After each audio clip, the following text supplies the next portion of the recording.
بعد آخر ظهور للصندوق في المقابر، القرية بدأت تتغير ببطء.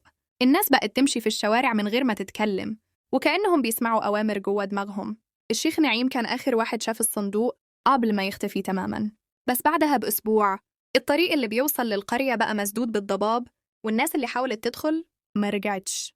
القرى اللي حواليها بدأت تحكي عن أصوات ليلية تيجي من الضباب، كأن في حد بينادي بأسماء الغرباء، وكل اسم بيتنطق صاحبه يختفي من بيته في نفس الليلة. بعد شهر، بعثة من الباحثين راحت المكان علشان تشوف إيه اللي بيحصل. لقوا الطريق فاضي تماماً، ولا في بيوت ولا ناس ولا حتى شجر، بس الأرض كلها كانت مليانة آثار أقدام صغيرة رايحة ناحية المقابر. وفي نص المقابر لقوا الصندوق مفتوح ومكتوب عليه بخط متقطع: القرية جواه. أحد الباحثين، داليا، قررت تفتحه علشان تصور.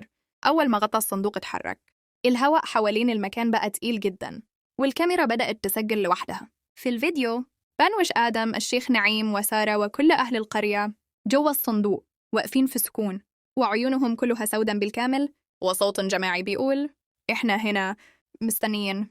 وبعدها الصورة انقطعت. لحد النهاردة كل اللي يروح مكان القرية بيسمعوا همس بسيط في الهواء: افتح وأدخل.